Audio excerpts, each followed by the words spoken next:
if you haven't driven one, you could be forgiven for thinking that the Porsche Macan is not to be taken seriously.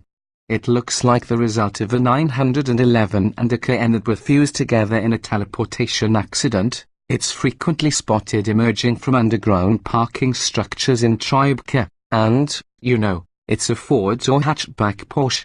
But a few minutes behind the wheel of a Macan will reveal a compact crossover that holds true to almost everything we love about Stuttgart's best exports. The Macan is quick, agile, and rewarding to drive. It feels athletic when pushed hard, but it's also comfortable around town. The steering, brakes, powertrain, and chassis all respond to inputs from the driver in near-perfect harmony. Sure, it's not as immersive a driving experience as in Porsche's classic sports cars, but it's surprisingly close.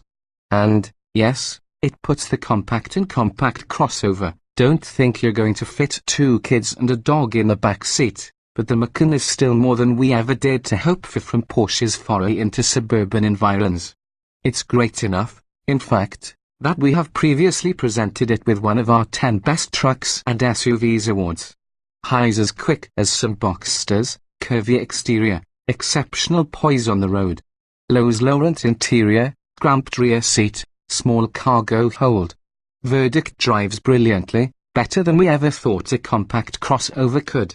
What's new for 2017? The Macan family grew by 2 in 2017, with new models on either end of the lineup. A new entry-level model features a 252 horsepower turbocharged 2.0-litre 4-cylinder engine that you can find in multiple Audi products, but otherwise it shares most standard equipment with S models. The best news about this new model is its starting price. At $48,550 it comes in $6,900 less than the Macan S. This year, Porsche also added the Macan GTS to the top of the Macan lineup, accepting the 400 horsepower Macan Turbo, reviewed separately, which uses a 360 horsepower version of the twin-turbo V6 that powers S models. The GTS comes standard with an air suspension and adaptive dampers, larger front brakes than the Macan S, 20-inch wheels, and several GT-specific appearance items, including lower dorsal extensions and front and rear seats trimmed with micro-SUD. Porsche's new touchscreen infotainment system is now standard in every Macan. There are also new optional LED headlights, an available heated, micro-SUD trimmed steering wheel, and 3 new exterior colors, volcano grey metallic, night blue metallic, and carmine red, the last of which is only available on the Macan GTS.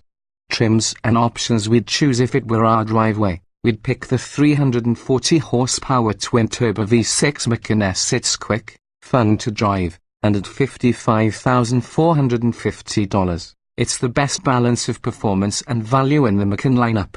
Interior fittings vary only a little from the entry-level Macan to the Macan S to the Macan GTS, so most of the cost bump between models is associated with changes to powertrains and other mechanical equipment.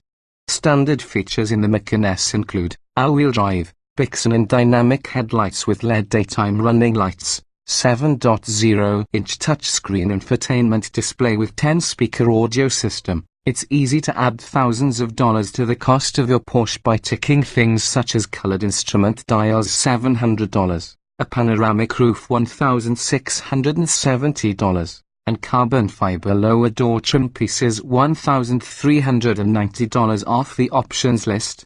We'd be tempted by the $1,060 heated front and rear seats and the $2,040 package that adds leather to the dashboard, door panel, and center console, but it's best to exercise restraint when staring down the Macan's order list lest this Porsche be the last thing you can afford to buy.